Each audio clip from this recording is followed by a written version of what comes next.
The best recap of Husker sports. Husker Rewind. Welcome to the circus.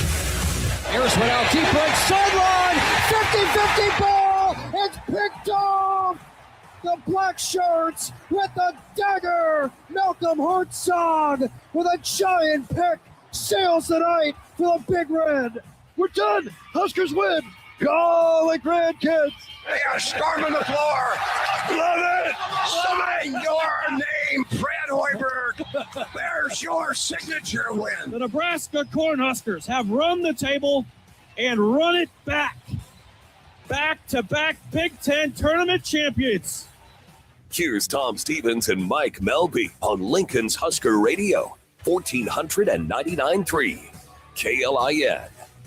Infield drawn in. First pitch. This one sent into deep right center field. Takeuchi going back. Looks up at the wall. A grand slam!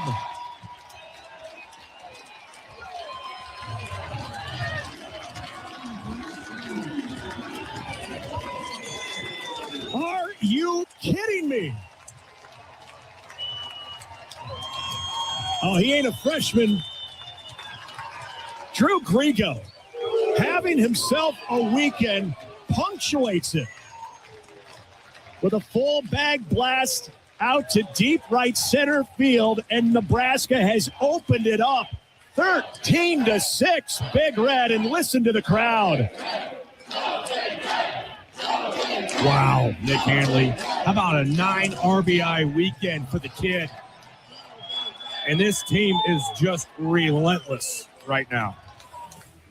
Drew Grigo doesn't look or act or play like a freshman, but this team is in the midst of a magical year as Nebraska sweeps number 12 USC this weekend. Started on a Friday night with an 8-7 walk-off, a game they were down 7-2 going to the 8th inning. They pulled that one off 8-7 on a bunt.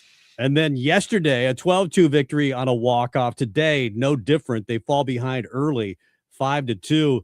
But no problem for this Husker offense as they win it 16-6 today, and they just keep hitting. I mean, this is a team that you don't necessarily point to the pitching when you talk about Nebraska baseball, Mike Melby. No, but you definitely can point to the hitting. Oh my goodness. Yeah, just spectacular. The monikers, the cardiac kids, the heart attack. I get it. People want to portray stuff like that. It's just a gritty team that doesn't give up. I mean, you can come up with whatever silly nickname you want to, but at the end of the day, I think, who was it that said all heart and balls or something the other day? Was Ty Horn or Grigo or something after the game? And it's like, that works. That's, that they're not cardiac or heart attack or what. All they are is guys that just simply don't give up. And how about the Husker fan base this weekend? 21,383 for the weekend, the 5th largest weekend for a Husker crowd, and the biggest for a Big Ten series. But they packed them in, and it wasn't warm Friday. Oh, Friday was awful. When they won 8-7, and it looked like it was over. I mean, Mason Edwards was dominating through 7 innings. It was 7-2 going to the 8th. And then Nebraska hits the bomb. Josh Overbeek, a 3-1 blast. They go to the 9th, still down 2. They get 2 in the 9th. And then the walk-off after a Moyer bunt. And then all the way to score is Rhett Strokes. And Nebraska wins at 8-7. And to be honest with you, the pitch that ended the 9th that was called a strike on a 3-2 count, I believe. Yeah. That was like, I don't know where that thing was. It missed hitting the plate by like an inch. Yeah. Yet evidently that was whatever. Why haven't, and you're going to lead me on a tangent here, but why haven't we got, I mean, everybody has pitch tracks or whatever they call it. They know whether it's a strike or not. There's a box. There's a computer that you can set up. Maybe it costs $1,000, which is too much for some schools, but most every school, certainly in the Big Ten and the SEC, they can all afford it.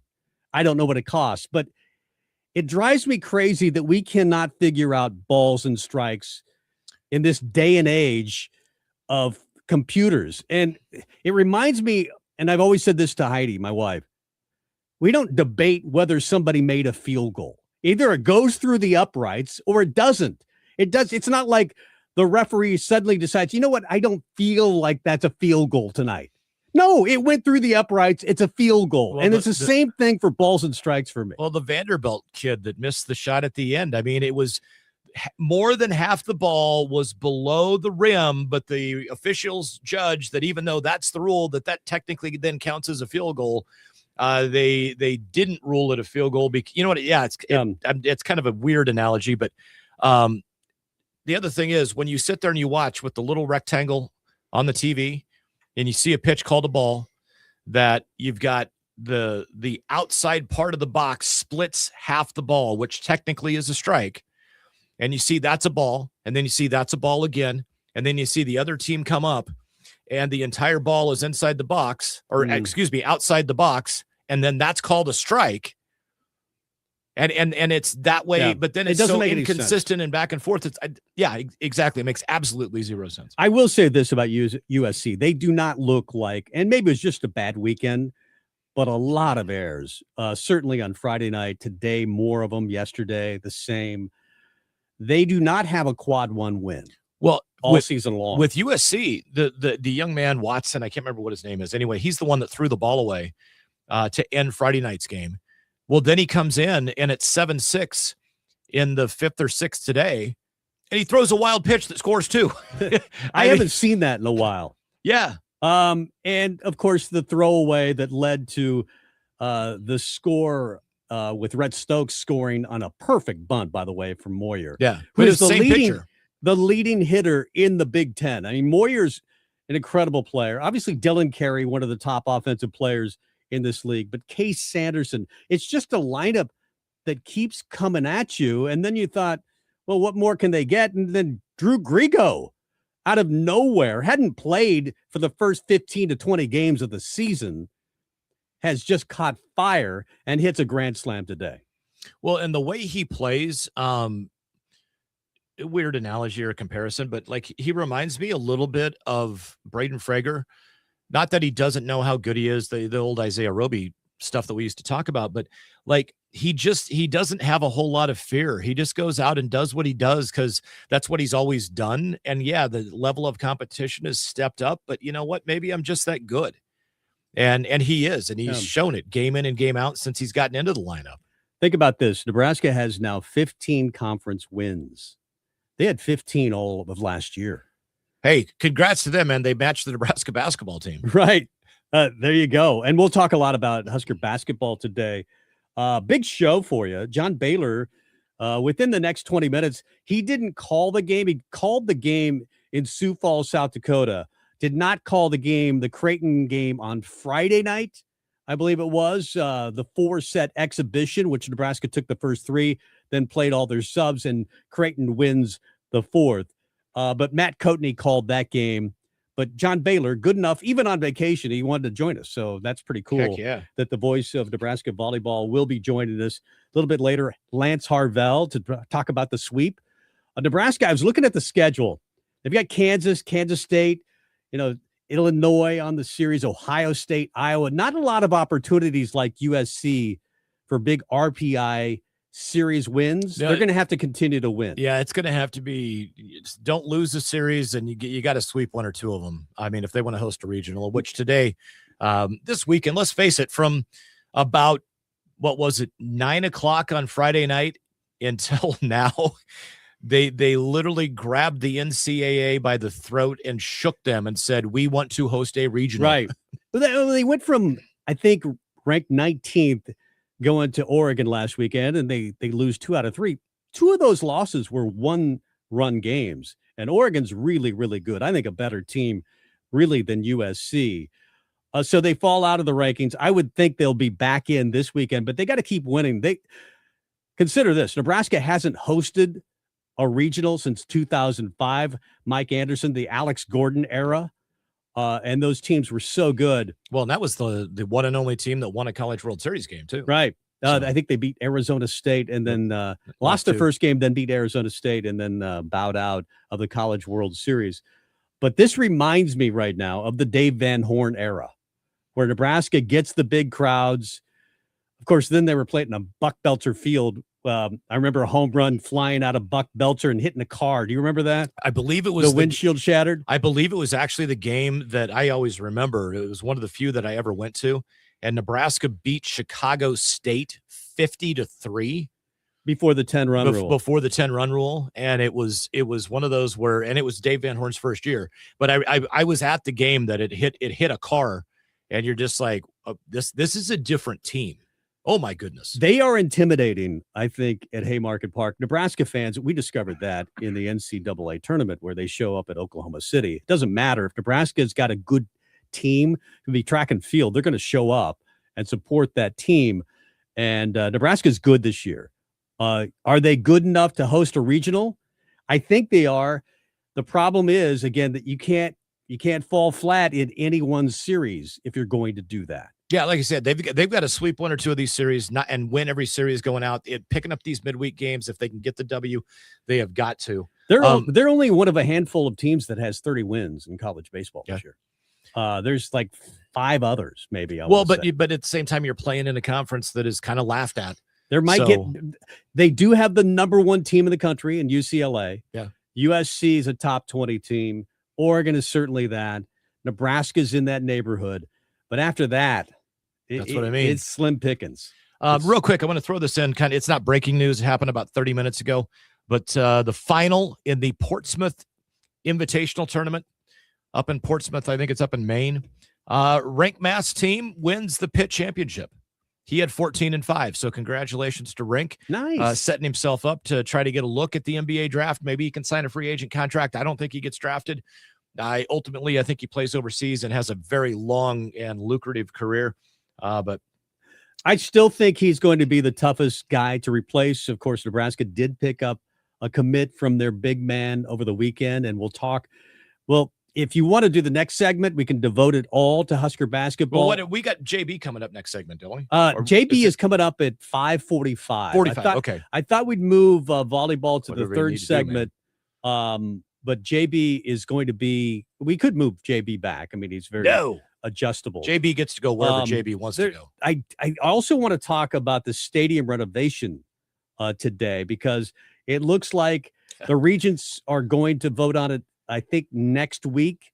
And I think it's a slam dunk. I think they've raised enough money, or they think they've raised enough money, $250 million. They're going to do $350 via a bond, and a $600 million stadium, which was going to cost Nebraska $450, I think, when Trev first proposed it, is now $600. Then that every year that goes by is the cost of building the stadium. But there's also a huge difference. The deferred maintenance, which I think is a complete failure by every athletic director that's been here since the 1950s, to address some of the preventative maintenance things that could have and should have been done, and spend the money to replace the aging clay and cast iron pipes that carry the sewage out of the building. Like all that stuff could have been done in the past. There's $200 million worth of deferred maintenance. I worked in maintenance during parts of my career. And did you have the really cool belt that went with maintenance guy? I did not. You can fix anything. I mean, were you working at the Capitol at that time? Yeah, I was. Yeah, I've worked. I fixed some pretty cool things. I worked in some cool places. I've been in every single building, every single room in the entire state capitol. I had a key to, except one state senator's office. Ernie? I won't name a name. I had the key to the governor's office. I could get into all the secret rooms, all the private rooms. Why'd you give up that gig? It just didn't pay a lot. But man, I've been up in the top of the Capitol where they've got the old giant cast iron 10,000 gallon water storage tanks that are in the public can't get up there. But there's a platform in the middle of the very upper echelon attic of the state capitol that you climb up on, and it's probably an 8 to 10 foot tall off the floor, that then you go up to, and it's got the metal ladder that comes down, that the guy that goes up and changes the bulbs and you never had to wax the dome or anything like that. No, but the dude that climbed up to change the light bulb, I had to let him up there one time. You know, many people died building the state capitol. That building, just going up to the 14th tower or whatever it is, to the very top. Yeah. and looking over just gives me the willies still today. Oh yeah. Yeah. I can show you. There's one staircase that I don't believe the public really has access to. It's just mainly used by the people in the building. You can go up to it's about the 7th floor is when you start to see what essentially, because I've seen the police photo of the blood stain of a guy that jumped and he hit this ledge and bled a little bit and fell off. But you can still see the pattern of the blood that it soaked so far down. Well, hopefully I actually had an encounter there. Long story, alarm going off. I was on call, went in, and I had the iciest, coldest hand grab my arm and move it to where a light switch was because I couldn't find the light switch. A ghost. I don't know what haunted. it was. It is haunted. It is haunted, but it was freaky. I don't know what it cost to build the state capitol. I don't think it was $600 million. Even back, it's the 13th wonder of the world. At least it was at that time, way back when. I don't know what it is now. I don't know what it costs to build the state capitol. It's costing $600 million to renovate Memorial Stadium. And it begs the question for a lot of Husker fans. You've done the Go Big project, the Tom Osborne complex, which is really cool. But I've had many people, insiders, tell me if you were to do that today, you wouldn't do it. You'd put it all into NIL or you'd put it into rev share and pay the players. And so some people are saying, why spend $600 million? Do maintenance, do the bare minimum, and then pay the players. The problem with that is you earn so much revenue from the fans, and they want to put in the cool restaurants. They want to get the big chair backs. They're going from 86,000 to 80,000. They want to make this thing cool so people don't sit at home and watch Husker games on TV. And they're saying revenues will increase by as much as 40%. Troy Dannon, your AD. But there's a good argument for saying, why do it? I'm good at fuzzy math too. I'm on that side of it. I think this is and I'll tell you, before I'm going to tell you why I'm on the side of this entire thing is a waste of money or a waste of whatever. Spend the $200 million on deferred maintenance, get all that stuff taken care of, make a couple of other amenities for the fans. But at the end of the day, none of this, every single penny of this $600 million is absolutely worthless if the football team does not start winning. But you can't wait for a year. The argument is you can't wait for a year when they're good.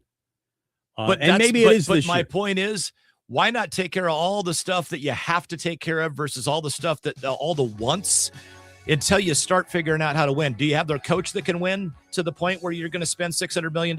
I don't know. So far, I haven't seen proof of that. I don't know who the coach is. I don't know if there is a coach that can ever turn Nebraska football around. All I know is that's sad. Yeah. Don't make me sad. It's just my opinion. I'm just saying. We will talk about the renovation. We're not done talking about that. We'll approach the subject with Kyle Crooks, the voice of Husker football. He's also one of the voices of Husker baseball. What a weekend for baseball. We'll talk a little volleyball a little bit later on.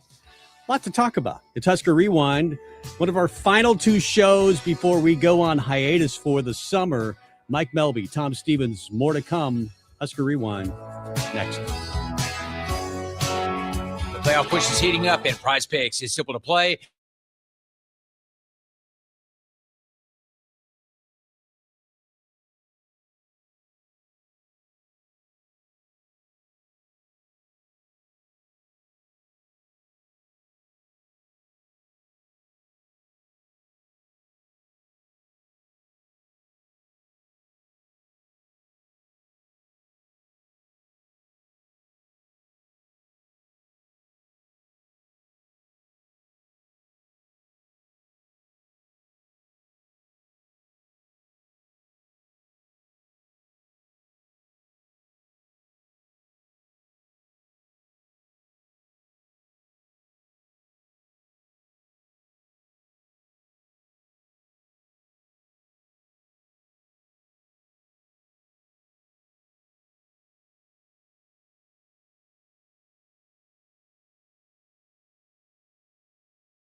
titles. Oh, they don't have him yet. Look at Tommy Frazier. How many tackles can one man break? Touchdown. Yet young enough to remember what they had for lunch. Hey, Mom! The meatloaf! We want it now! The meatloaf! On Lincoln's Husker Radio, 1499.3 KLIN. Welcome back. Tom Stevens, Mike Melby, Husker Rewind. Nebraska sweeps USC this weekend. We'll talk to Lance Harvell at the top of the hour. Nebraska baseball assistant, and he runs the offense back at third base this year. Talk about some of his decisions, which were pretty exciting this weekend. We'll talk a lot of baseball, but I want to get to basketball because Nebraska added 2 more pieces from the portal over the weekend. They got their Rink Mass replacement. And I don't think he's anything like Reek in the way he plays. About similar stats, though, as far as shooting. He shoots 33% from three-point range. He's a transfer from Boston College. Also played at Butler. Averaged 10.6 per game, 5.7 rebounds, shot 33%, 70% from the free throw line. Some of his better stats were toward the end of the year. Had a 25-point game at Virginia Tech. And he believes that, like a lot of recruits that commit to Nebraska, he believes in Fred Hoiberg and his system, and that he can kind of get open in Fred's system. I don't hate this. I think he's a better version of Burke. Maybe not as athletic as Burke. Okay, so I got to jump in real quick with when you mentioned Burke. Yeah. Burke to Vandy just puzzles me. Why did he go to Vandy? I don't know. I'll tell you right now. Don't you think it's part of it? I love Nashville, man. I want to move to Nashville. I'm actively trying to get a job in Nashville. I get it. But he does not fit what they do. Don't you think some of it is he hit 2 threes against Vandy, and they go, oh, we'll take that guy. He can hit threes. He played one of his better games of the year was against Vandy. And I think some coaches do that where they see a player up close and say, well, he can rebound. Well, he knocked down 2 threes. We're going to take him. Fred did that with Price. Only he saw him a couple years earlier and tried to get him here then. I would take Burke back in a heartbeat. Obviously, they can't have him now because he's at Vandy. But if he played like he did against Vandy, you'd take him every single time because he played so well. Yeah. And maybe that's what Vandy saw. I think Burke is a good player, but he is a liability shooting the basketball sometimes. Yeah, and I don't know. He's a great guy to have on your team. He's one of those guys you don't want to play against. All the stuff that you want to say about somebody, and you like him. I think he's a great locker room guy and all that stuff. I just think that from the standpoint, I get it. You're trying to make money, but he does not fit what Vandy does. He fits precisely what Fred does. What do you think of the commitment of Bowden Kapke? I like it mainly. Okay, and this is going to sound like I don't think he's talented.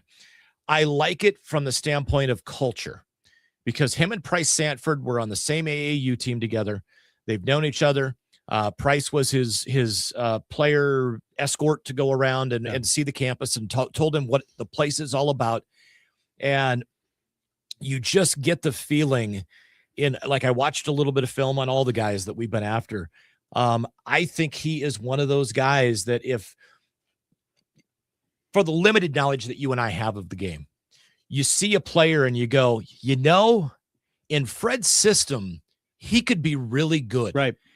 And in Fred's system, he's going to get open Bowden shots. Kapke could be really good. Because if you look at the starting lineup, and we'll go through it, they're all shooters. I mean, Kapke's probably the worst of them statistically. Yeah, 33%, but still. Look, they've got shooters. The other guy that they got is Trevin Lenhart from Utah Valley State. He was first team All Western Athletic Conference, first team All Defensive Team. That's good. He might fit well into Nebraska's defensive scheme. He averaged 13 points a game, 5.4 assists, which was 23rd in the country. And he shot 40% from 3. Yeah. He looks like some of those guys that, and this is maybe not the most athletic guy in the world, but a high basketball IQ. And there were a couple of interviews out with him this weekend after he committed. He's a guy that knows basketball. Go listen to some of the interviews The one that you sent me? Yeah. The way he's talking X's and O's. He talks like a coach. You sound like Fred. Yeah. So he's an impressive guy. I think he's another floor spacer. Then they got kind of an additional piece, which I don't know where he fits. Caden Betts, maybe a rotational player. He's had some struggles with injuries. He played at Montana. He played at Minnesota. They probably didn't have to pay a lot for him. I think he's one of those guys that I know this. Fred recruited him out of high school. Yeah. So he knows who he is. He's probably a good culture guy. He's going to be Kendall Blue. Like he's going to play in if Nebraska blows out a lot of people, he plays in 18 games. If they don't blow a lot of people out, he plays in 9. I bet he's athletic, 6'8", 220. He's going to be a good culture and scout team guy. Basically everything I've read, that's what they're saying. They brought him in to be that depth piece. So, in my mind, they kind of got 2 guys that could play right away. And then they got Betts. So with Trevin Linhart, though, the one thing that you mentioned, he's 6'5", the shooting ability, he averaged 2.1 steals per game as well. And we talk about how do you replace Sam Hoiberg? And I don't think you replace the way Sam plays the game. I can't point to another player in college basketball that plays like Sam. But that's my point. But from the 2.1 steals, Trevin Linhart is 6'5". The dude has got a wingspan that is he's long and he's athletic enough. He gets deflection after deflection after deflection. And why did Sam get steal after steal? Because he got deflection after deflection. What does Nate Linzer preach day in and day out? Get deflections. What's one of the biggest stats defensively for Nebraska basketball with this coaching staff? Defensive deflections. This is a guy that I think fits that niche role of being the guy that is always going to have his hands on the ball, messing up passing lanes and doing those little things that Sam did so well, but he's going to have the ability to do it without being as athletic as Sam because he's got such the bigger frame. It feels like there's still an identity with Fred Hoiberg and what he wants to recruit.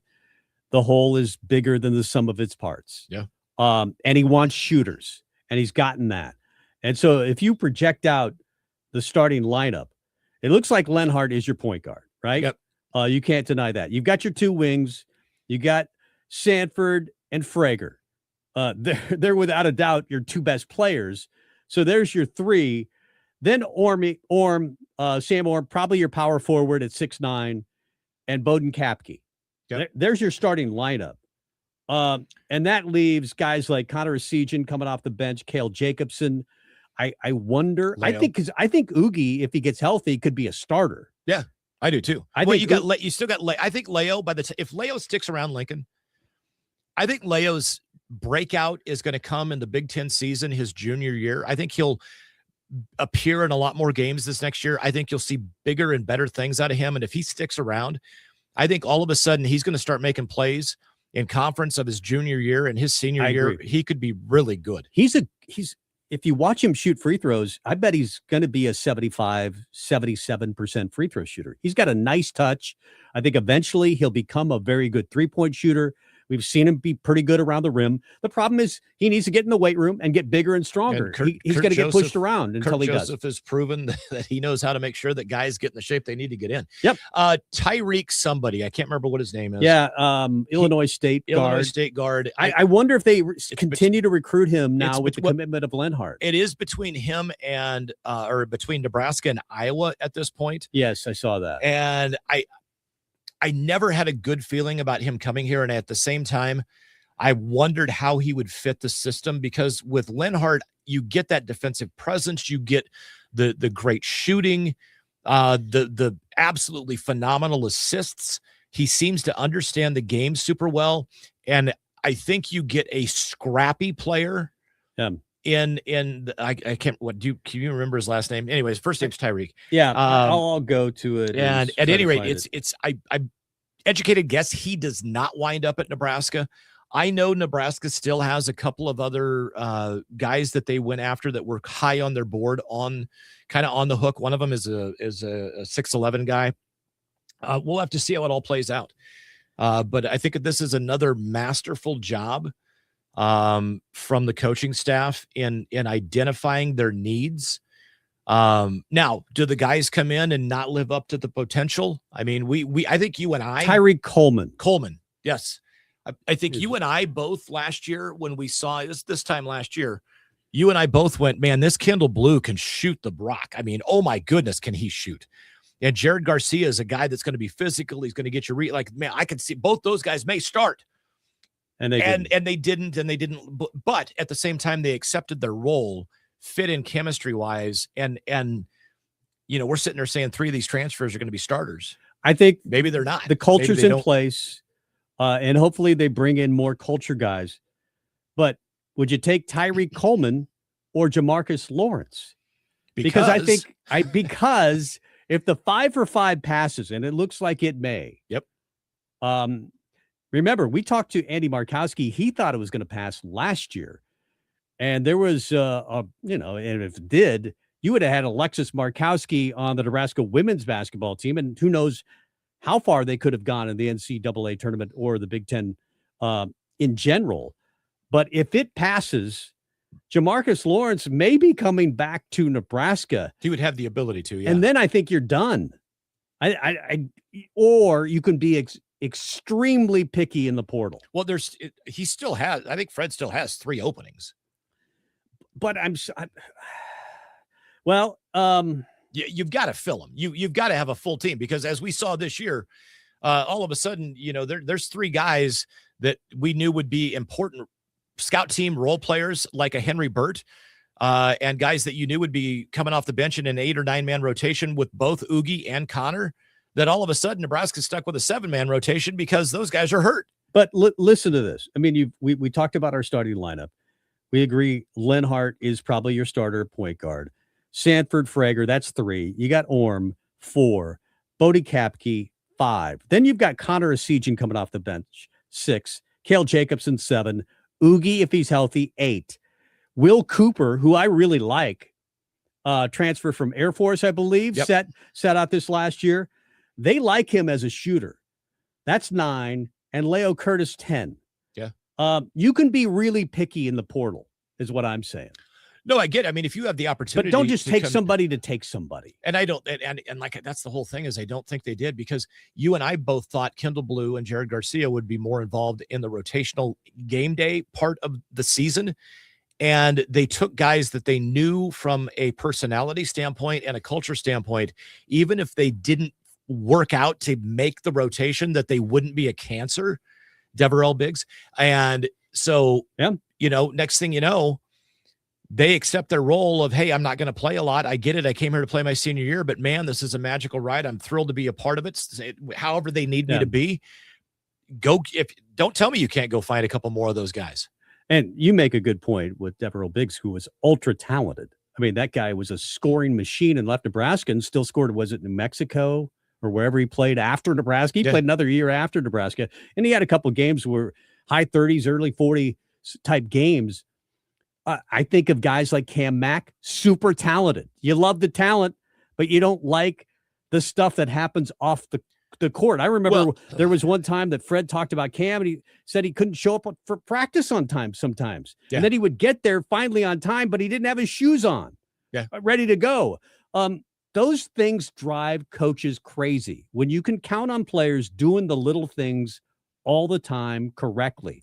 That's why this team won 28 games. 28 games. I say it out loud and I can't believe it. Yeah. It actually happened. 28-7. Well, and the other thing is, from the standpoint of, you can recruit guys that have all the talent in the world, but if their world consists of nothing but mirrors, why would you want him? Oh.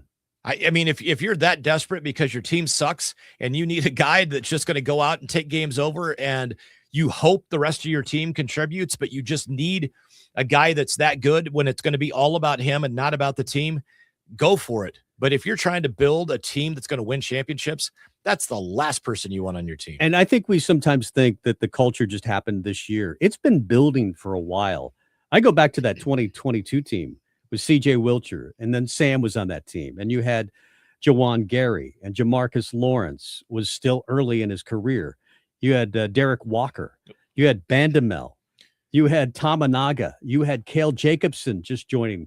You had Sam Greasel the following year. That's when the culture was building. And I think Fred, from that point on, has figured out culture at Nebraska. And I'll be honest with you. I'm gonna single out two of those guys. And I don't want to slight Sam by saying I'm not going to single him out, because I think he is literally the biggest piece of the foundation. I do. I think Sam Hoiberg is the biggest piece of the foundation that has allowed Nebraska to get to a height that's never been to before this season.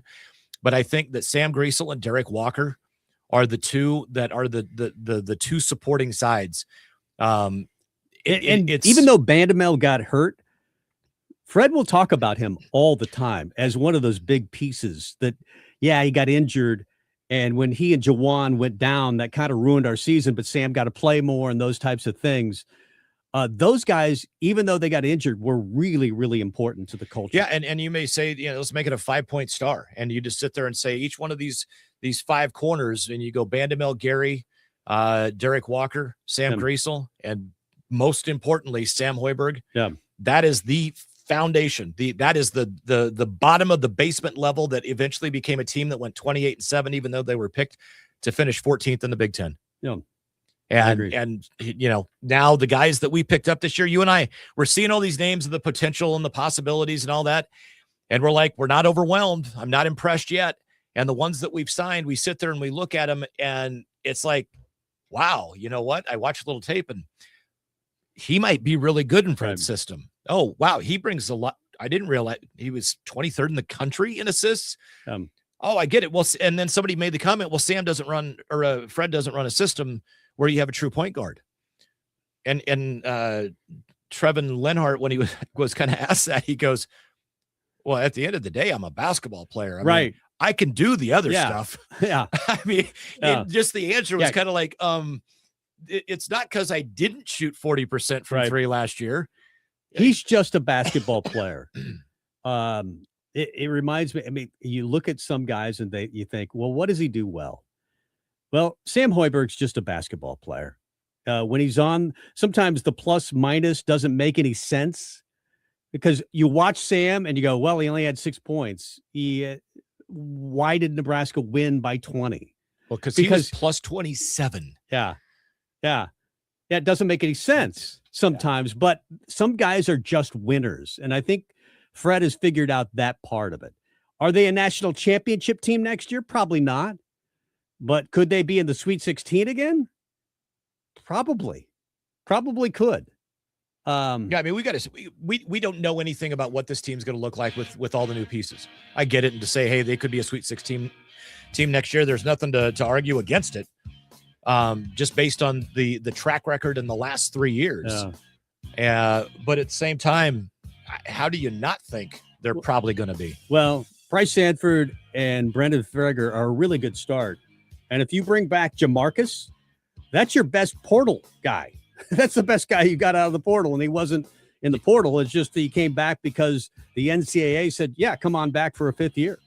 And maybe that happens. Maybe it doesn't. But I'm beginning to like this roster that Fred is putting together. Tell you what, if I'm a Big Ten coach and they get that, I get other players and other teams are going to come back. But if Nebraska gets Jamarcus Lawrence back because of this ruling, I am not going to want to play them next year. And it's going to affect the football team as well. Dane Key could come back next year. Anthony Calandria could have 2 years. Yeah. There's a lot of opportunities for a lot of guys, not just Nebraska, obviously. Going to talk a little volleyball with the voice of Husker volleyball, John Baylor. They played Creighton and looked pretty good on Friday night. We'll talk about it coming up. Mike Melby, Tom Stevens, more on the way.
Husker Sports. Jones runs behind a blocker, 45, 40, 35, 30, 25, 15.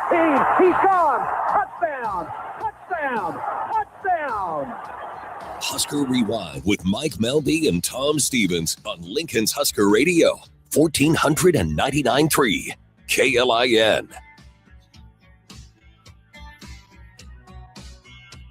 Creighton right side swing. Huskers now cover. Riley sets up a back row attack. The boom for Tereus Sigler. And the Huskers lead it 6-4. Wait a minute. That's not John Baylor. That's Matt Coatney calling Husker volleyball on the Husker Radio Network. Our other guy was doing other stuff, taking care of business. John Baylor, voice of Husker volleyball. Hey, how are you? Good. Sadly, I was unable to make it, but I hear they certainly look impressive. Although it's early. Early. But are you mad that Matt Coatney said kaboom in the broadcast? It's his call. He gets to do what he gets to do, and I think it was. Lauren had a great time. It was in deference to you. It was saying, "Oh, I'm going to say it," but I'm sure he gave you credit later on. What'd you think? Of the team? Yeah, well, I mean, obviously you've seen them. You called the first match in Sioux Falls, South Dakota, where they look good, and they beat Iowa State, and then a little better opponent in Creighton. So how do you grade them in the first couple of matches? Well, Creighton is still searching for a setter. They lost their fifth-year senior setter last year. They don't have Ava Martin, so they're really in transition right now. So that's not the Creighton team that your older siblings grew up with, although they'll probably find some more help in the portal if they need it, and then they'll win yet another Big East tournament title this fall. But they're not quite fully organized yet, nor is Nebraska. But Nebraska's pretty much got everyone. There may be some minor changes in this upcoming portal window that opens in the beginning of May, but this is the team, and now they're not a finished product. They're still getting to learn each other. You got 6 freshmen, 3 redshirt freshmen, 3 brand new freshmen, and a couple new starters after losing 4 seniors last year. But they're still a work in progress. But they're certainly more advanced and experienced than almost any team in the country right now. I mean, A&M's a reigning national champion, but they had almost all seniors. They've got one. Kendall Stowers is their only returning starter from last year's team. So Nebraska is probably preseason number 1. They're as well organized as any team in the country because of all that experience, but still a long way to go. And it kind of showed. I mean, it looked a little rocky at times against Creighton and a little bit against Iowa State. But the Iowa State match, which I got to watch, firsthand in the front row there, courtside, there were some moments where you're thinking, wow, this team has huge potential. Joining us on the Summit Lawns Talk and Text line, Mr. John Baylor, the voice of Nebraska volleyball. JB, I want to ask you about a specific player, Tereus Sigler. The change from when the season ended just mere, 4.5, 5 months ago to her in this match against Creighton, there was a back row attack that scared children worldwide. her improvement in her, which is weird to say, but her improvement in her athleticism, which was off the charts, is spectacular. What do you attribute that to, and how impressed are you by what she's turning herself into? Well, there's only one thing better than having Harper Murray, and that's having 2 Harper Murrays. And the question is Tereus Sigler another Harper Murray? I mean, you look at it, she's got a lot of the same skills. She's not as experienced, probably doesn't have all the same shots, but I think she's got the same firepower. She's playing 6 rotations before Harper ever did. And she was a passer, but last year she was a back row player, so her passing's ahead of where Harper's was at this stage in Harper's career, certainly ahead of where it was for Michaela Fecke, who didn't even get to pass until she was a junior. So in the little parts of the game that are less recognized but are perhaps even more important, she's experienced and advanced, and now you're seeing her offensive weaponry that is something else. Look, she desperately wants to play 6 rotations. Here's the thing that maybe some fans don't realize is she is precocious off the court. I mean, she is mature beyond her years. I was at an event with her a week ago Wednesday, so 10 days ago, and I had a chance to interview her in front of 250 people. It was the annual LIBA fundraiser and big silent auction event, and she was just so impressive in front of that big crowd. So she's she's special. She desperately wants to play 6 rotation, is hungry to do it. But Skylar Pierce had 8 kills in 9 swings in the Iowa State match. And she's got a rocket arm. I mean, Skylar Pierce is putting dents in the floor. So real depth. Yeah, Terea Sigler, back to her real quickly, because she had 11 kills, hit 647, and some of those were back row kills, as Mike suggested, but others, and it wasn't just Terea out of system. It's something that Danny Jackson had mentioned in a couple of her press conferences, saying, I want kills out of system. Why is that so important? Well, if you're an outside hitter, that's going to happen because the passing will be off. And so, they're going to be bump sets and they're going to be moonbeam sets that provide the defense plenty of time to set up shop. So you have to be able to terminate. And that's either between the block or tooling the block or a sharp cut that's inside the block. And otherwise you're just blasting full power into 4 hands and you're getting blocked a lot. So that's something, that ability to terminate out of system, that a lot of young players don't have yet. It takes experience. And that was the issue last year. As much as Danny Busman Kelly wanted to play Terea all the way around, she just didn't have full confidence in her ability to terminate in the front row. And so that's the big question right now. But boy, I think it's going to be tough to keep Terea off the floor. JB, I want to ask you, you mentioned you got 6 freshmen or redshirt freshmen. I'm going to run down the last names, and because you say last name of others and everybody knows who they are. But you've got DeVita, Williams, Robinson, Lineback, Hunter, Cogill. Which one of those 6, or which 2 or 3 of those 6 do you think winds up making the biggest impact this year? I'm hearing great things about Gabby DeVita's ability to play back row. So digging, passing, and she can terminate. So even when she's back there, she's still a back row attack threat. So I think she's going to get a chance and probably will not redshirt. Leah Williams and Jaden Robinson, I think, are candidates to redshirt, not because they're unprepared for this level. It's just because we have so much talent in front of them, and why burn a year of eligibility? And in the old days, it was tough to convince these elite players to redshirt, even though it made tons of sense. And of course, when you redshirt, you trade your worst year for your best. You trade your first year for your fifth. But now, when you're making money, what's the rush? And so I think it's easier to convince them to redshirt. But do you want them or need players to redshirt when you've got the portal available? So it's a brand new ball game. It's a lot more complicated than it used to be. But I think Gabby DeVita's got a chance to contribute right away.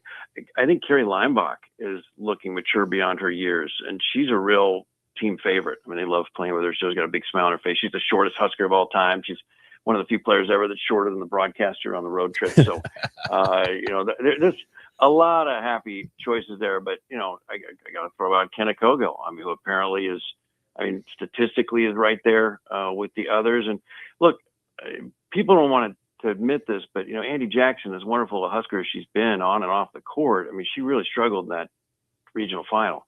And Bergen's health had a lot to do with it. And she struggled a little bit in Sioux Falls. So, where is that connection? And, meanwhile, Cogill and you can't keep Benaya Obeche off the floor. She's just such a threat as a blocker and an attacker. So I think there's real competition right now for those 2 middle spots. I think Cogill, Lineback, and DeVita right now, I think, have the lead.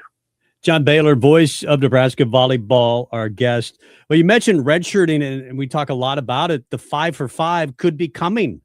The NCAA is talking about it. So there would be no redshirt. You just get 5 years to play volleyball or basketball or football, whatever your sport might be. It makes me think of Caroline Juravicius. You wouldn't have redshirted her a couple of years ago if you knew that she was going to be here for 5 years and there was no redshirt. How does it change Nebraska volleyball in your mind? Or would it change Nebraska volleyball? It probably makes it tougher to get freshmen to commit here, because they realize, Harper's not going to be leaving after 3 or 4 years. She'll be here all 5. You know what I mean? And so do you really want to wait? I think that's one issue. There are a lot of consequences for this. And you can't imagine players turning pro. If you're starting at Nebraska or Texas or Penn State or Florida or Minnesota or Wisconsin, you're making decent money. And why would you go pro and, get a master's and just keep playing? So, yeah, if you're an elite player and you're able at age 19, maybe 20 at the latest, to break through into the starting lineup on a top 15 program, you're probably not going anywhere, which may dissuade a 16, 17-year-old from committing. Very, very true. Yeah. Mm-hmm. JB, looking ahead to next year in the Big Ten, does the Big Ten kind of rebound? They weren't quite as good as they were in the last couple of years. And who are the teams Nebraska is going to have to fight for to win, what is it, a third consecutive Big Ten title? Well, Minnesota should be better because they should be healthy. Remember last year they had 4 starters injured and out. Well, they had to cancel a preseason exhibition this spring with Iowa State because those players weren't healthy yet, still coming back from surgery. So it's a real question what their health situation will be this fall, but they've got a great head coach. They've got a lot of talent. Penn State got Florida's starting setter. They've got the best right side in the country. They're going to refuel and this upcoming portal and probably add a player or two, so they're going to be right there. But I mean, Wisconsin with Mimi Collier gone and Carter Booth gone, it's got to take a step back. But barring somehow a Mimi Collier-like player falling in their lap in the portal, so I think it's going to be Nebraska and the rest. Just because Penn State maybe, but we need a really powerful, typical Big Ten. I just don't think they're where they were, when Sidney Hilly was setting for Wisconsin, and when Minnesota had Taylor Landfair, and that there were really 4 great teams, and Illinois was right there, and Michigan State was right there. So those days, I think, unfortunately, are not back yet, and so Nebraska's going to have to, make sure there's plenty of competition in the non-conference, and then create and they'll slip up probably. I mean, every match is tough, and then you got the Big Ten tournament, which will be a new phenomenon. So there'll be plenty of challenge, but I don't think this is your older siblings' Big Ten from 2023. Might be one more question for you. The Big Ten tournament is coming next year. Some coaches like it, others maybe not so much. What do you think? The Big Ten tournament. Oh, it's great. I mean, 15 out of 18 teams make it. I don't know why teams wouldn't like it. You get to go to Fishers, Indiana, hang out in Indianapolis, and the weekend before Thanksgiving. No one has to play over Thanksgiving break, which is great. Look, we played 3 years in a row on the road before finally being home for Thanksgiving last year. That's tough. That's tough for the players. It's tough for everyone affiliated with the program. So now there'll be no volleyball over Thanksgiving weekend. You get a week to rest. Meanwhile, you create this made for radio, some people call it made for TV event, the weekend prior, the Big Ten tournament. And I think it'll be better than the SEC tournament when you look at the teams, and more, and attract even more eyeballs. And that SEC tournament was a fabulous event with lots of fans and lots of viewers, and then teams make it in the Final Four. So I don't blame you for playing that music. I'm getting fired up too. We're always fired up when we talk to you, JB. Yeah. Good conversation. Right now, you got some smoke in the studio. Yeah, well, there's always some Fog sort machine is going, man. Yeah, Fog there's machine always is going. some sort of show going on in the studio, even if it's not us doing it. We appreciate the time. We'll talk to you soon. Thanks, JB. Great to talk to you guys. Take care. There you go. John Baylor, voice of Nebraska volleyball. Some coaches aren't a big fan of the Big Ten tournament just because if you're a number 1 seed, it can only hurt you. Maybe that doesn't help you if you bow out early, but we could talk about that around the corner. We've got Lance Harvell talking Nebraska baseball coming up next. Mike Melby, Tom Stevens. More on the way. It's Husker Rewind. Are you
Rewind with Mike Melby and Tom Stevens on Lincoln's Husker Radio, 1499.3 KLIN. Fawcett delivers the pitch. Sharply hit, fair ball down the left field line. This is going to end it. Moyer around third. He's going to trot home, and it's an exclamation point for the Big Red as they sweep 12th-ranked USC, their first clean sweep of a ranked opponent since 2015 when it was the Texas Longhorns here in Lincoln. The final today, Nebraska 16, USC 6.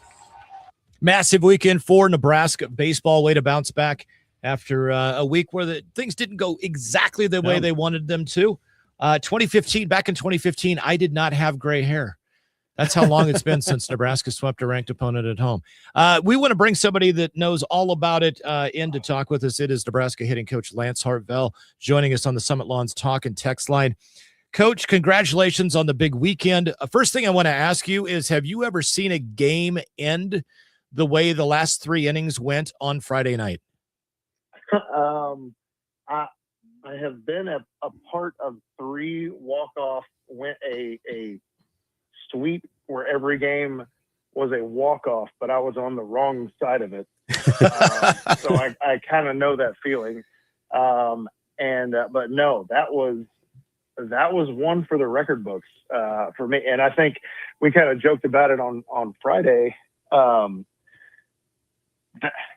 mean, you've won games before with, like a suicide squeeze bunt or something like that, to walk off. But for the way that went down on Friday, and then you look in the box score and it's like, hey, we won the game without recording an official at bat. We had a walk and a sack bunt into the game. So no official at bats in the 9th, and somehow we won. So that's one of those little baseball, little fun fact type deals for you. But that was, the weekend was amazing. The games, the atmosphere, the energy, the fact that, of course, that we won all 3 games. That was something. Probably a top 10 weekend, top 5 weekend, probably in my career. Well, now you're back at third, so you get a bird's eye view for all of the excitement. Today, you had 2-run score on a wild pitch. It's been a while since I've seen that happen. But on Friday, going back to Friday night, it looked like that game was over. And I know you guys have talked about having a tough-minded team, and this is the definition of that. Mason Edwards was dominant on Friday night. It looked like that game was over. And then Overbeek hits the 3-run homer in the 8th. You're still down 2 in the 9th. You managed to score those, and then the walk-off on a bunt. It's a team that just does not quit, and no lead is safe. Yeah, and the guys know, the game plan going into that game, we knew he was going to be tough. I mean, he's a Friday night guy. He's leading the conference and pitching for a reason. We knew he was going to be tough, and we were going to have to just grind out at bats against them. And we did that, but they did more in the front part of that game to kind of dictate how the game was going than we did. And the approach offensively for the first 5 innings was kind of in and out, and so we weren't real consistent, which has kind of been, really the trademark of who we've been all year. But we knew just get to the bullpen. Like their pitching staff is good, but get to the bullpen, get that guy out of the game, and we got a shot. And our guys, we've had so many big innings this year. Where we know we can score in bunches, and even down 2, 3, 4, 5 runs, whatever it may be, we know we've got a shot just because we're able to just string at bats together, and just the guys just, kind of pass the baton to the next guy, and you just keep moving down the line.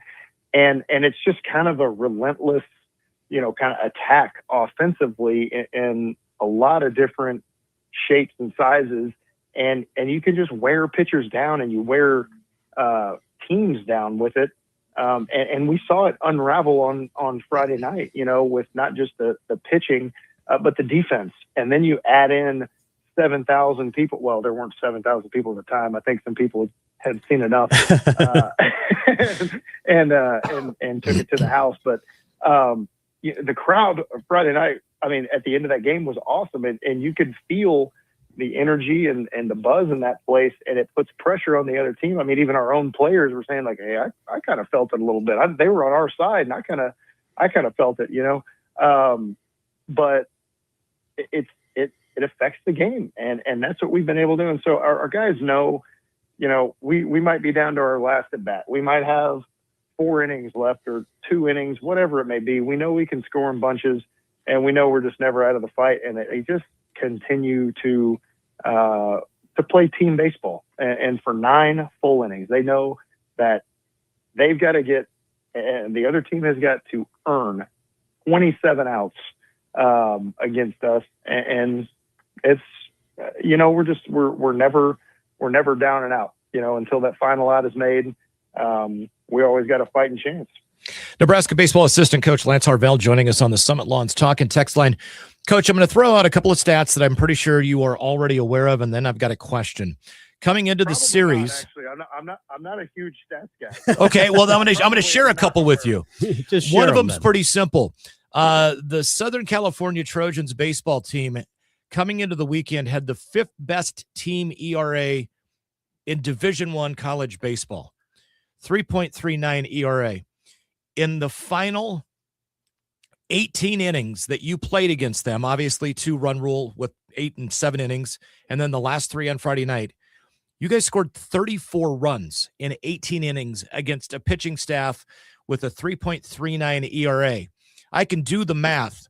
That does not equate to a 3.39 ERA. What changed in the way you guys approached the at-bats? What changed in the attitude? Is there something that did change at that point that you can point to and say, we recognize this, that, or the other thing? Because that it's like saying Nebraska basketball was 28-7 this year. It seems unreal, yet it happened. Mm-hmm. You guys demolished an incredible pitching staff. Why were you so successful during that last 18 innings of play? No, there's really not one thing that I can point to or that I can say that we did differently, you know, out of the norm from any other game or any other, you know, game plan or approach coming into the weekend or coming into any particular game or the last 2 games. There's really not. You know, I think they have a good pitching staff. They still have a good pitching staff. We knew coming into the weekend it was going to be, you know, good versus good, right? Their pitching staff and our lineup. You know, we kind of felt like we challenged the hitters throughout the week. You know, that, yeah, they do. They've got a good staff. They've got good numbers, but they haven't played us yet, you know, kind of having that mental edge and that attitude kind of get like they haven't played us yet. They haven't had to face us yet. And we did kind of, there was a lot made of their pitching staff. And, you know, they had the top 2 guys in the conference and all that. But it's like, well, you know, we face pretty good pitchers day in, day out, you know, of our own. You know, we had an entire fall against our guys. You look up, we've got, you know, I think 4 guys in the top 20 in the league. You know, we face those guys all fall. We face good. We weren't going to see anything that we've never seen before. And it was just as much as was made about their pitching staff. We did kind of laugh a little bit, just kind of chuckle to ourselves. It's like, it's not like they're throw anything. They haven't reinvented the wheel there. They're good, but they're not impossible, you know? So let's get that out of the way and let's just have a game plan and go execute it and see what happens. And, you know, really, I guess maybe more to your question. And like I said about the Friday game, the first half of the game on Friday, we did not really stick to our approach, like not 1 through 9 in the lineup. It was maybe a few guys that were, you know, kind of reeling off the game plan, and then the rest of it kind of weren't. And then we got locked in, we got refocused, and you saw what happened. And then for the rest of the weekend, we were completely locked in. So, I mean, maybe that was it, but there wasn't anything special that we did other than maybe just a heightened awareness of, you know, this is what we have to do to be successful. Let's go do it. Let's not forget what our plan is when the game starts. Let's not have to get called up, you know, in the 3rd inning and be reminded of what we're trying to do at the plate. Let's stay locked in. Let's stay focused. you guys, the conversations you're having, in the dugout and all of that, you guys hold each other accountable to it. And they did. And we've got really good players. And so it just kind of worked out for us. And again, I can't say enough about the atmosphere and the guys. I mean, I think it was a record-setting crowd for the weekend. Over 21,000 people, walked through the gates. And so, I mean, it was a regional feel, a regional atmosphere at Haymarket this weekend. And our guys just, they thrived in it. Lance Harvell, Nebraska baseball assistant. You mentioned 21,000 show up, over 8,000 today. Big Ten record for a series. It reminded me of a regional, and we've talked about this with you before. You don't shy away, or at least you haven't in the past, shy away talking about, hey, we want to host a regional. How much of a conversation is that with the players on a daily basis?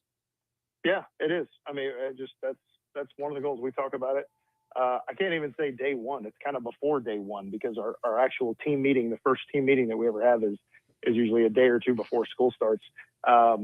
So day zero, let's call it day zero. They have week zero in college football and all that. Let's call it day zero. We talk about it, and it's part of the conversation. And yeah, we're not backing off of that. We've put ourselves in a good position now to be in that conversation, but we haven't. Nobody's handing out regional hosts, on April 19th, and so we still have work to do, and we know that, but we put ourselves in the frame and in the conversation, and now we got to go finish. Now we got to go run to those expectations and run to that goal.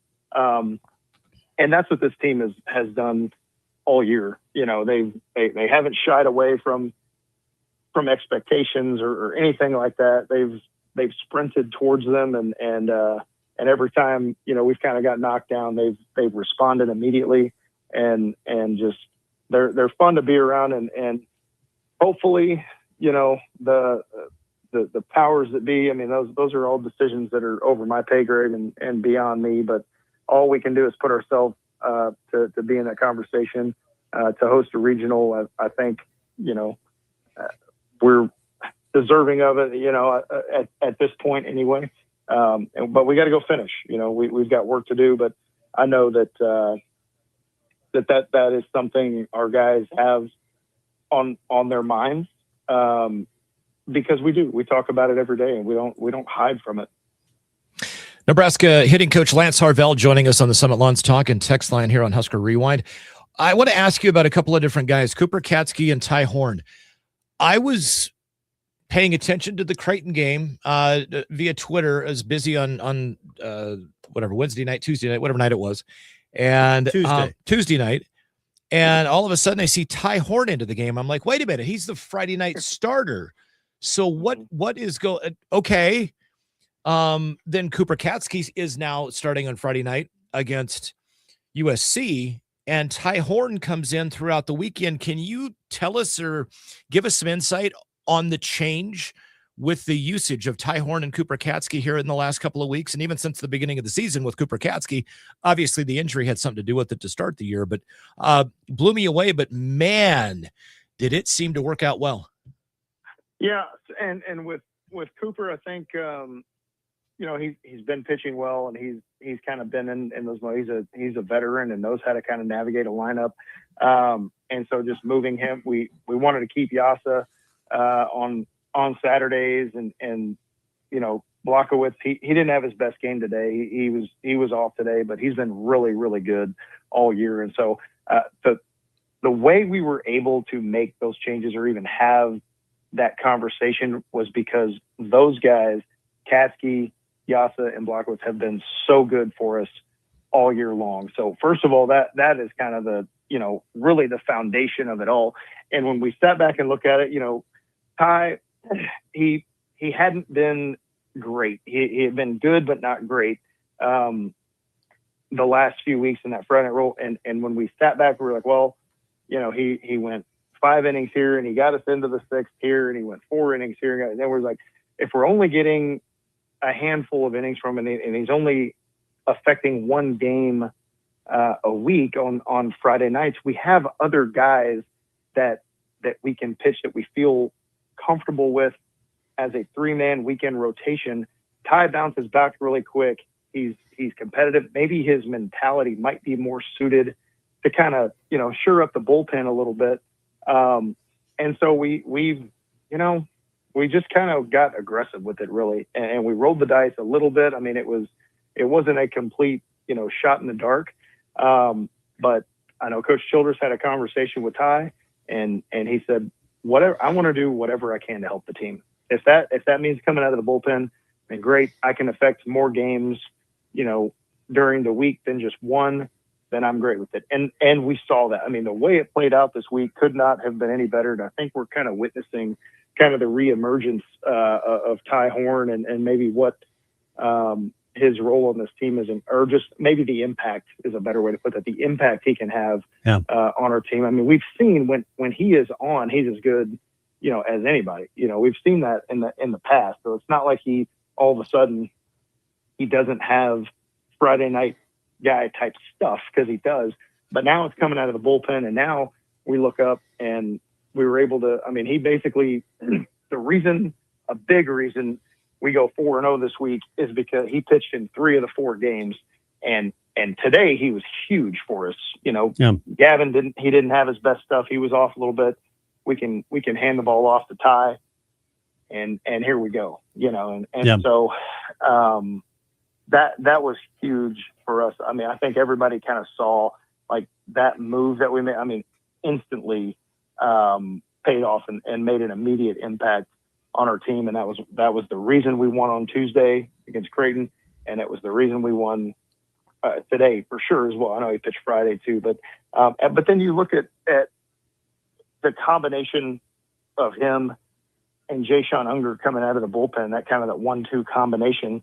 And that really shortens the game too. When you got those two guys at the back end, you kind of feel like if you got a lead in the 6th, you can turn it over to those guys and feel pretty good about it. Or if you got a lead in the 5th, all right, Horn, you got the 6th and the 7th. Jay Sean, you got the 8th and the 9th, and let's take it to the house.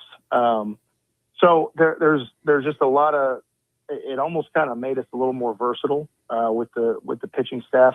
But again, it goes back to the fact that those other 3 guys, Katsky, Yasa, and Blockwitz, have been so solid for us all year leading up to that it's allowed us to kind of make that move, and it's been great. So shout out to guys like Tucker Timmerman, who was great against Creighton as well, who came out of the bullpen and were fantastic. But you mentioned Jay Sean. I want to talk about Jay Sean a little bit, because it's been a while since Nebraska had a closer like Spencer Swellenbach. And I'm not saying Jay Sean is Spencer Swellenbach, because nobody is. But he has an attitude and a grit, and he struck out the side to save a 7-7 tie there in the 9th to take it to the 10th. He was a guy that wasn't even on really anybody's mind last year. And now all of a sudden he's your closer. How did that happen? Yeah, he's got a cool story. I mean, he comes here last year. He's a freshman and doesn't pitch very much. And when he did, it wasn't great. And we told him, after the season ended, it was kind of like, look, we think there's something there. Like, you're going to be really, really good, but you have got to go pitch. You got to get innings. You got to get seasoned, right? And to get better, to get where we need you. You need to go out and have a really good summer, but the odds are, we probably need you to go to junior college so you can go get 60, 70 innings, maybe more, and go figure out how to get guys out. And so that was where he was headed. But then he goes out in the summer, and we had followed him and stayed in touch with him throughout the summer. He goes up to Corvallis in the summer and has a great summer. And we're sitting there, kind of towards the end, and he was, I think, maybe a week or week and a half out of reporting to Iowa Western Community College, and picked up the phone and just said, "Hey, man, you killed it this summer. We'd love to have you back." And he was like, "Nebraska is the only place I've ever wanted to play. I'm in." And so it was, to his credit, he kind of earned his way, back in, and then just made the most of it. Got kind of that second chance, and just kind of, he's just worked hard, just better and better and better and better. And I don't even think in kind of the weeks leading up to the season, anybody had him pegged as our closer. But he just kept getting it done. He just kept pitching really good. And, whether it's his stuff has ticked up a little bit just because he's confident, or is he confident because his stuff has ticked up? I don't know. It's a chicken and the egg type conversation. But whatever it is, he's coming in at the back end of the game throwing, 94 to 96 with a slider and a whole lot of attitude coming at you. And so I don't really care what the reason for it is. I'm just glad he's on our team. Yeah, it's great stuff. Nebraska baseball has been a fun ride, and it will continue. Coach, we'll have you back. We appreciate the time. Sounds great. Thanks, Tom. Thanks, there you Coach. go. Great stuff. Nebraska assistant baseball coach Lance Harvell. Will they host a regional this year? Feels like a team that could. Possible. Let's get to break and talk a little Husker football. Maybe some football renovation with Kyle Crooks, the voice of Husker football. We'll do that coming up next.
Did that put him in the aisle? On Lincoln's Husker Radio, 1499.3 KLIN.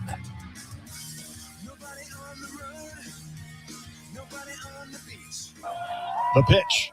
Bunt's put down in front of the plate. This is a really good bunt. The throw to first gets away. And now coming around third, it's Stokes. He will score. Nebraska walks off USC. The Huskers win it. The Huskers win it. Technically, 3 walk-offs for the weekend. A walk-off on Friday night after trailing 7-2 to 12th-ranked USC. They win 12-2 on Saturday, and today 16-6. They rule the 12th-ranked team in the country as we bring in one of the voices of Husker baseball. Of course, his main gig is the voice of Husker football, Kyle Crooks. Hi, Kyle. How are you? It's good to chat with you guys again. How you been? Good. I know it would have been fun to do the games this weekend. You get to be in the booth for Husker baseball a lot, but I'm sure you watched it. What a fun weekend for Husker baseball. Yeah, I was out at the ballpark today, and the number they put out, 21,000 plus over 3 games. That was the most for a Big Ten series for the Huskers ever in program history. I think Will Bolt said it yesterday. It felt like a regional. Today felt like a regional. No, you fell behind early in the game, and the way that you battled back and made it a laugher. I was looking through because I'm doing the game on Tuesday at Kansas, which is going to be a massive game. And I think that'll get more attention as we get a little bit closer to it because both teams are very good this year.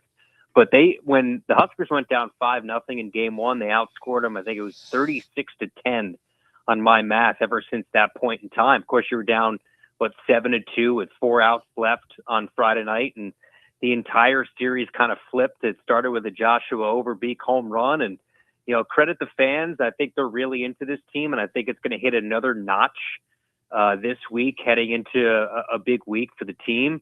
It probably plants them at the current moment, a top 16 resume for potential regional hosts with, you still got a handful of weeks left and conference tournaments and all that. So a lot of baseball to be played, but you can't say enough about this team that's been pretty much, guys, ultra consistent all year. They're 31-9. Yeah, it's kind of amazing. And looking ahead at the remaining schedule, the one thing they look to be seated in about that 15th to 16th overall national seed right now where they would host a regional. But the strength of schedule is going to bite them if they drop too many of these games. They got a couple against top 80 competition. And then outside of that, with the Big Ten being where it is at, they're going to need to sweep a couple of these series to end things. How do you think it all plays out? Yeah, I mean, that's where run differential is big in some of these games. You can't just win them. You got to win them with some style points. I think you see that we had that conversation a lot in our show Sports Nightly about softball when you want to get a 3-seed or a 4-seed and you're comparing resumes with an SEC team. And the Big Ten, of course, doesn't stack up from top to bottom. And the same is true with baseball. It starts really on Tuesday. If you look at it, you did exactly what you needed to do. And you kind of kick yourself going back to last weekend. You feel like you could have taken at least 2 on the road in Eugene, and how big that would have been, a number 21 team, high RPI Oregon Duck team, if you were able to win that series.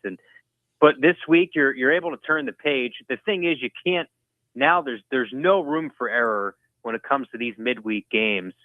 That's why Kansas is massive. They won 2 out of 3 against Oklahoma State. They're the best team in the Big 12, guys. Offensively, they're really darn good. Pitching, they're good. We know what they did the last time they were at Haymarket Park. They won a really tight game. They're one of those teams that remind me, coming from the SEC, of Tennessee, very highly emotional. They have a lot of the antics after big hits and things. I think they actually broke the top railing at Haymarket Park, just celebrating and yanking on the rail right in front of the dugout. So that's going to be a huge, huge game on the road. And that will be a massive RPI boost if Nebraska can win on Tuesday. And then you got to take care of business. So Illinois got 1 game out of Oregon this weekend. They put up 16 runs in a win against Oregon yesterday. That's probably a series you got to sweep. Ohio State, that's a team you should handle. Iowa, same thing. So you're almost looking at it, right, with no margin of error when you compare it and contrast to SEC teams. And I'm coming from Florida, and they've lost a ton of midweek games. They lost to Bethune-Cookman this week, and you still look at their RPI, and they're still 8th in the country. So it's just not the same with Big Ten teams. Kyle Crooks, the voice of Husker football, one of the voices of Husker baseball. I know how to handle that, guys. Just win the Big Ten tournament for 3 years in a row. And that's the wild card, right, Tom? Yeah. Win the whole thing. Yep. Which they did last year. They had 33 wins. Nebraska already has 31 this year. They had 15 conference wins all of last year. They already have 15. How have they done it in your mind, Kyle? Offense, they've been relentless. 2 outs, 2 strikes, runners in scoring position. I've watched, and I'm sure Nebraska fans have watched many teams over the years. I've covered many teams where that is the most frustrating element of a team, a big spot, easier said than done. But the ability for this team to continue to get big time hits. I don't think they knew that Mac Moyer would be this kind of guy in the leadoff spot. He didn't start the year, as I said, a bunch on our show, as the everyday center fielder. He had to work himself into that job opening weekend and is yet to relinquish it. He's put up what I like to say is as softball numbers. He's sitting around 400 here in mid-April. He's reached in almost 40 consecutive games. He's hit in all but a handful of games this year. It's just been remarkable to see what he's done. It's almost been to an All-American level. And then Dylan Carey, a guy they didn't expect to come back at shortstop, he had something to prove. His walk-up song, if you guys listen closely, is "No More Mr. Nice Guy." He's played with a little bit of chip on his shoulder because he wanted to be drafted. He thought he should have been drafted last year. So his thoughts were, I'm not going to be playing another year of college baseball. Well, you think of what you get back in a guy like that who started just about every game in a Husker uniform, and he has played his best season as a Husker, just ultra consistent. And then, some of the true freshmen that have done what they've done, Cheater Worthley, after a slow start, he has been incredible. And he started as the leadoff guy. He dropped down to 9. Now he's up to 2. He's been really consistent in the middle of that bunch. A Drew Grigo, who had 9 RBIs this weekend, who's playing a new position out in right field, another true freshman who has played well beyond, I think, what the expectations were for him in year one. I think their dudes, as I like to say, have been their dudes. Their best players have been just that. Their 1 through 4 in the lineup has been just outstanding this season. And then you've had series where your 7 through 9 have helped carry you. And I think their weekend guys are figuring some things out. You saw a great start from Carson Yassa on Saturday. Ty Horn, as we know, has moved to the bullpen. Who knows? That could change heading into Illinois next weekend because he's pitched well. Or if you look at it, hey, kind of feels better coming out of the bullpen as opposed to starting a game. He's struggled in his last handful of starts, has been really good out of the bullpen. And then Cooper Kasky just didn't have it on Friday. So I think you're still trying to find some things out with your weekend guys in some big spots, but you know who your closer is going to be. You have a defined role for a guy who can come in the 8th, get the final 6 outs, and Jay Sean Unger, which wasn't really the case in the first month of the season. There's just a lot of positive right now. And again, it's been just ultra consistent almost from first pitch on opening day. Kyle Crooks, voice of Nebraska football, joining us here on Husker Rewind on KLAN on the Summit Lawns Talk and text line. And we had Lance Harvell on actually the prior segment before you jumped on, and we asked him about Ty Horn, and I believe based on his comments, I don't think Ty's going back in the rotation. No, he's not. Anytime soon. Real quick, I want to interrupt this interview because Troy Dannon is on the phone, and he wants to talk to you, Kyle, because he needs to borrow about $600 million. So I just want to, do you got a checkbook handy that you could just cut a check really quick? Obviously, expansion money. What are your thoughts on the rollout of the Go Big Red rebuild? Yeah, credit to obviously the revenue generation group led by Tyler Kai. I think 250 of it are from financial gifts, and then the rest of it is through I believe it's loans. So there's no taxpayer money that's going into this. So that's nice. But it's well overdue, right? Every time I have Troy in studio, we always talk about the stadium renovation, and it was kind of on the back burner. They knew that it was going to come up to this 24th Board of Regents meeting, that it was going to be up on the list of things to talk about and hopefully get approved. And they feel really good going into the meeting this week. I think you could imagine that. But he wants to make it so it's not just a revenue source 5-6 times out of the year, right? We see it with the concerts this year. We see it with Savannah Bananas. We're in a different ballgame now where you have to be creating revenue for your athletic department 365 days a year. And a place like that eventually will hold 80,000 when the renovation is done. I mean, you need that thing to pop around, to get a lot of big acts around the country to come in here and make Lincoln even livelier than it is now. You just think of the impact, not from the athletic department standpoint, but rather what this would mean to Lincoln, right? Because you're going to have a lot more events, whether concerts and sporting events and all this stuff that's coming here that's going to help the local economy for, restaurants and bars and all these different things. It's long overdue. Walking through that stadium every day, and you guys have been there a whole lot, especially the South End is archaic, and everybody knows it. There's a nostalgia to these things for sure, but there's no reason we can't create new nostalgia with some new steel and some things that are necessary. Kyle Crooks, voice of Husker football, is our guest. A lot of people will say, just playing the devil's advocate, they'll say, why not just put it all into revenue sharing or NIL?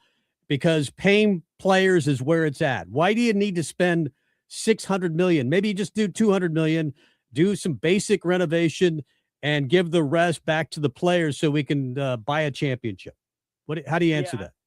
Yeah, I mean, I'm not the AD, but I'm pretty sure that's just not how any of it works, right? So, people can make that layman's case about, hey, just put $600 million into players. Well, you have a certain cap that you could pay players in terms of the revenue generation, and then you have third-party NIL deals, which are completely separate from the athletic department. So, I mean, you're kind of comparing, at least for my way of looking at it, apples and oranges. This is something that over time is something that absolutely has to be done for the fan experience, financially, everything that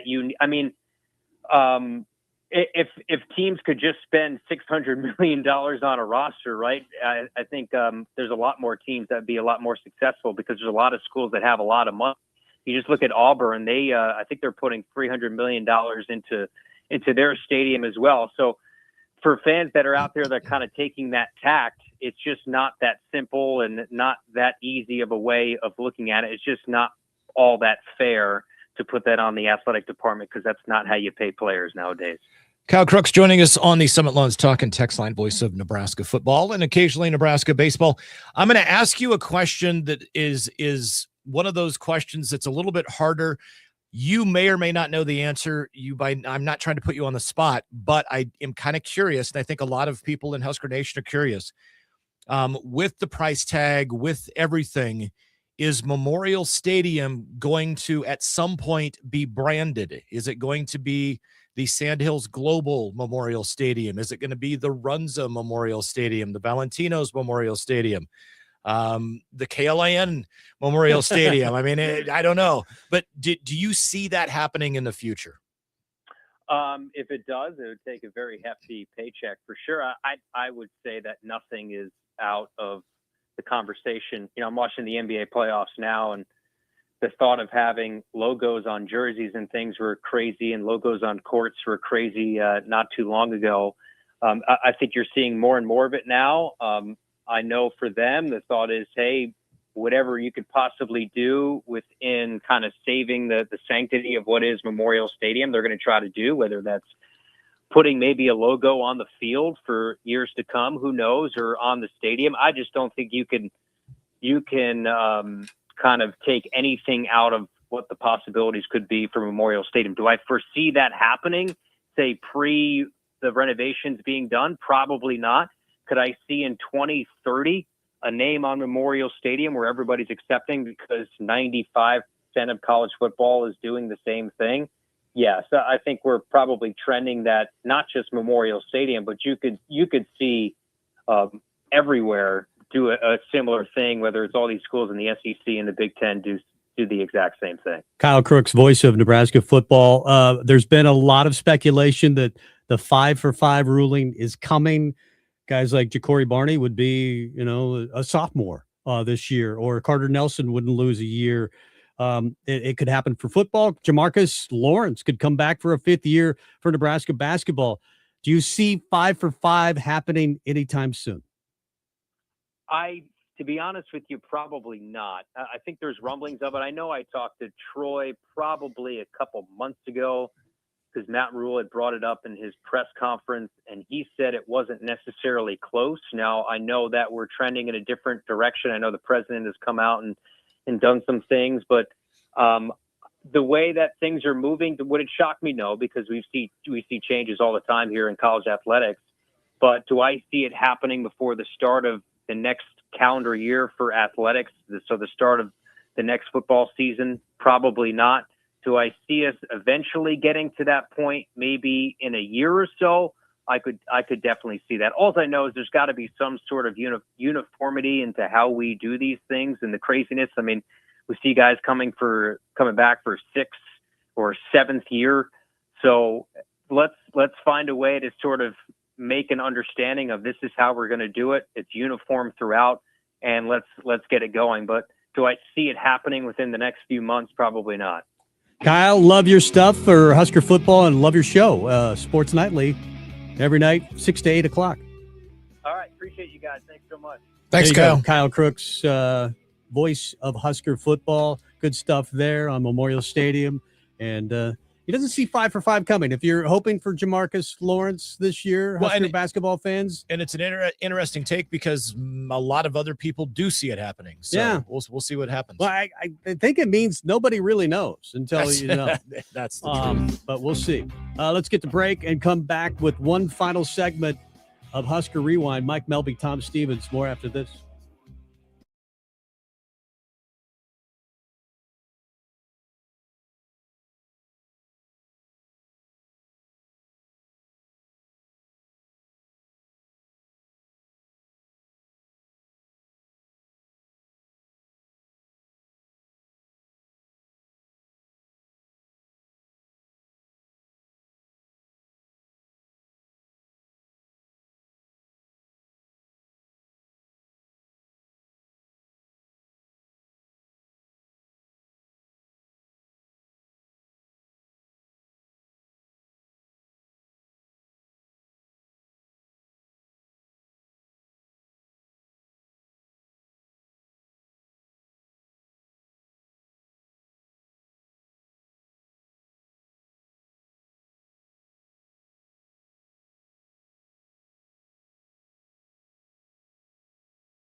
Nebraska could have gotten him coming out of high school, though.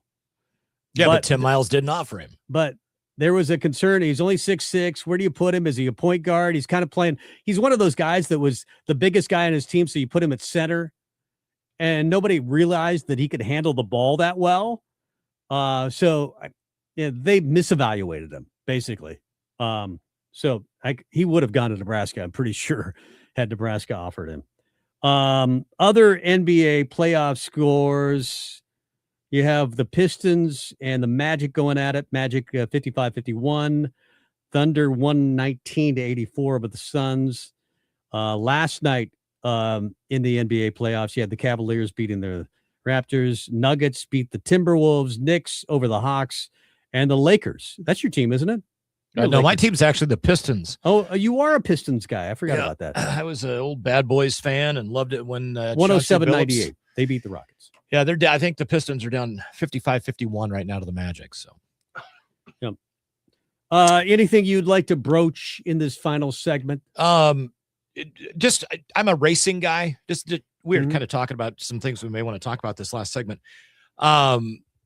Been in and around Eagle Raceway as an announcer, track prep guy, ran the cleanup crew, been on pit crews, etc. And there is a national touring series that will be in town on Tuesday night. It's high limit racing, and just from the standpoint of like being a part of that, it's one of the cooler events for the track and for the state. But the key thing is the guy that's the driving force behind it, him and his brother-in-law. It's Kyle Larson, who's now a 2-time NASCAR champion, and his brother-in-law, Brad Sweet. Kyle married Brad's sister. At any rate, the reason Eagle Raceway is on the map for high limit. Are you going? I will not, just because the crowd. You got to get up at 5 a.m. trying to fight that crowd to get home to kind of get at least a few hours sleep. I'm out. I remember doing a couple of. You were the track announcer for years and years at Eagle Raceway, and I did a couple of fill-ins with you. And just getting home is a nightmare. It takes a while, from a Friday or Saturday night event. Well, and it's going to be sold out. It's going to be packed. But Kyle Larson absolutely loves Eagle. It's one of his favorite tracks that he ever races at. And so they're bringing the series. It's one of 2 times that they'll be there, but it's a really neat deal because you've got one of the biggest and baddest sprint car touring series on the planet that's going to be making a stop in Nebraska, and it's going to be within just about 11, 12 miles. I think it's kind of cool for those that like sprint car racing, and it's nice to have somebody like Kyle Larson that's propping up the state and one of the facilities here. So I thought that was a fun way to spend a weekend night, Friday or Saturday. Well, it's a Tuesday night. Tuesday night. Yeah, okay. It's Tuesday night, but that makes sense. But of course, the guy that wins the feature on Tuesday night is going to get one of those big checks that has a $50,000 amount on the pay me line. So nothing wrong with that. We mentioned this earlier. The starting 5 for Nebraska basketball. We're huge Nebraska basketball fans, Mike and I, probably bigger Husker basketball fans. No, definitely. Yeah, I was gonna bigger say, Husker basketball fans than Husker football fans. And so 28-7 was a gift, more than you'll ever know, for both of us. And that Iowa is still agonizing for both of us in the NCAA tournament. But we've gone beyond, and now we're looking to next year. And some may be underwhelmed by Nebraska's portal signing class. And I was that way a little bit after they had signed their big man, Bowden Kapke, 6'11", BC. You look at his stats, 10.6 a game, 5.7 rebounds, 33% from the field from 3-point range. And if you were looking for a rink replacement, that doesn't seem to be the guy. But I don't think he necessarily has to be the rink replacement. So I'm okay with him. And I think Fred can always take a player that he sees something in and make him better. So that's my hope there. The guy that I'm really excited about is 6'5" Utah Valley State guard Trevin Lenhart. He averaged 13 points a game, 5.4 assists, 23rd in the country, by the way, 2 steals, got a little Sam in him, is able to shoot the 3, probably a better 3-point shooter, definitely a better 3-point shooter, much taller than Sam. He's a 40% 3-point shooter. He was a first-team All-Western Athletic Conference player, first-team defense as well. And then Nebraska added just kind of a role guy, I think, in Caden Betts, rotational dude from Montana. I don't think they're done yet. I mean, Well, no, and as you mentioned, they can't be done because they have so many spots to Yeah, fill. the one guy you didn't mention, Sam Orm, is one that I really like his game. Well, he signed last week, and so we mentioned last week. Yeah, and right now I believe they've got 12 that will be on the roster. Or excuse me, 14 with Colin Rice and Jacob Lanier. So they still have a couple of spots open. There were 16 on the roster last year. I forget to mention those two guys, and those guys could be rotated, especially Jacob Lanier. I think Rice will be eventually, but he needs to add some weight. I think they both need to add some weight. I'm the complete opposite. I think Colin Rice is easily he's in the 6-man. He may be the first guy off the bench. Jacob Lanier depends on how things play out with him. The more I looked into it, watched some more film, average 28 points a game. I get it, but it's just, I don't know that he's going to crack the rotation. We'll see. I know we talked to Andy Markowski about it last week, and he said, hey, both of them do have a chance. He kind of leaned a little bit more towards Colin. I don't know. I think they're both really, really good and can be spectacular. So looking forward to what I've heard Arkansas may have offered Lanier had he known they was going to be this good, but they had signed like 3 5-stars. So they probably would have offered him. So we agree on the starting 5, right? With what is there, yeah, but I will not be surprised if somebody comes in. Either comes in. At the end of the day, Connor Essegian still is a guy that can shoot the rock. He did not get off to a great start the first 7 games. Are you giving him a chance to be in the starting 5? I think he could be. I mean, we've got unproven at this level in Sam Orm, and Sam Orm's basically who he's going to be going up against for that spot. But I think Connor, there is a possibility that he could wind up in the starting lineup. And if Oogie is healthy, I don't know. That's the think, big wild card for me. Yeah, Oogie's he was the player of the year in the MAC. And then he had the back problems. I thought he looked good in the one game he played in. Well, you immediately went, oh, difference maker. Yeah, like Big Ten. Let's bring on Michigan's bigs, man. That he's got the ability. If he gets healthy, he's a spacer. I mean, I know he shot 31% in the MAC. I think he could be a 38, 39% type shooter. Just watching him in warmups, I saw him every time he went out there, pregame warmups. He was knocking down 6, 7, 8 in a row from 3, and his stroke looks fantastic. I think he's almost a wild card for Nebraska, as Rink was. Yeah, before he healed from his knee injury. Yeah, but I think those 5 in again, Oogie's got to get healthy. If the back doesn't heal up, then you don't just string him along for the remainder of the year. If he's only going to be able to go halfway and he may play a handful of games, it's not really worth it, I would think. I heard rumblings there was a chance based on what some doctors said, and they didn't say eventually, but like he thought about possibly just saying, you know what, I'm good.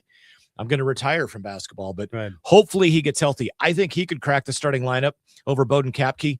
Honestly, I think he would if he was 100% healthy. I think the good news is if he does get healthy, nobody knows about it. So Nebraska is able to keep him and not have to pay him $1 million plus. Yeah. But the team next year, man, just with, again, that is there a possibility in your mind they could be better than this year? The definition of better is all of a sudden the expectations are they are going to make the tournament. They are going to win a first round game. They're going to finish in the top half of the Big Ten. Ask me in February if I think they're going to be better. I don't know. I think the potential is there simply because the groundwork has been laid, and the billion-pound gorilla that is, oh, did you know Nebraska's never we know. Okay, got it. Right. And some of the lead up next year at some point, I'm sure one national media guy is going to go, hey, I'm not sure if you knew this, but Nebraska up until last year was the only team. Yeah, enough. But that being off of like the weight of expectations for them may help them loosen up and play a little bit freer and really focus on. And the other thing is, now that you've done this, now that you were a top 5 ranked team in basketball, you spent however many weeks, 11 weeks in the top 10, and it really feels like it's going to be expected. Then game 1, the talk isn't about, trying to position ourselves to be on the bubble. The talk is this game tonight against, like, our first game against top competition next year, whoever it winds up being in the non-con. Yeah. This is for seeding, guys. Do you want to be a 3 or a 4? Because if you lose, you're going to be a 4 or a 5. If you win, you're going to be a 3, possibly a 2. When that narrative changes because of the success we've had, this team could be better than last year. We'll just have to see. We haven't seen these guys at this level. Well, you never know until you know. I mean, we all thought Creighton. I thought Creighton would be great. Oh, they got Owen Freeman. They got Josh Dix, both from Iowa. They had one of the top portal classes. Sometimes it just doesn't work out. Yeah. And it didn't for Creighton. I guess I'm more confident with Nebraska because a lot of the culture is still there. Frager and Sanford and Cale Jacobson, I don't think you can underestimate that or take that for granted. Nebraska won last year because of culture. Let's face it, their portal class wasn't that good, or at least didn't work out like you thought it would. Yeah, they had one guy out of the portal that made a big difference, obviously. That's right. Price. Yeah. Well, let's leave and then come back next week. All Our right. final show of the year. Mike Melby, Tom Stevens. We'll see you next week. Bye-bye. See you. Hi, I'm Lieutenant Matt with the Salvation Army of Lincoln.